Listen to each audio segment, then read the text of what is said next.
முட்களுக்குள் ஒரு முத்து. கண்டங்கத்தரி. ஆடாதொடையோடு அது கைகோர்க்க நுரையீரல் எனும் இயந்திரம் புது வேகம் கொள்ளும். ஆடாதொடை நுரையீரலின் கதவுகளை திறந்து வைக்கும் சாவி என்றால், கண்டங்கத்தரி அங்கே படிந்துள்ள விடாக்கரைகளை உடைக்கும் சுத்தியல். இது ஒரு முழுமையான சுவாச மண்டல புனரமைப்பு நுட்பம்.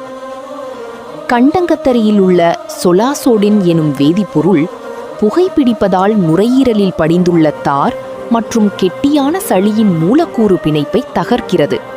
இதனால் கரைகள் எளிதாக வெளியேறுகின்றன.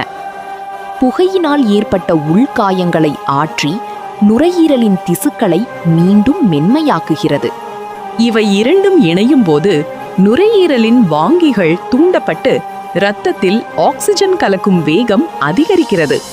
இது உங்கள் உடலை ஒரு இயற்கை ஏர் ஃபில்டராக மாற்றுகிறது.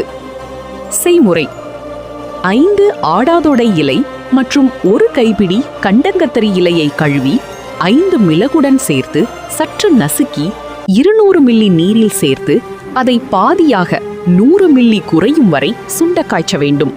பின்பு அதனை வடிகட்டி இதமான சூட்டில் 1 ஸ்பூன் தேன் கலந்து காலை வெறும் வயிற்றில் 30 முதல் 50 மில்லி தொடர்ந்து 15 முதல் 21 நாட்கள் வரை குடித்து வர நுரையீரல் புதுப்பிக்கப்பட்டு புத்துணர்வடையும்.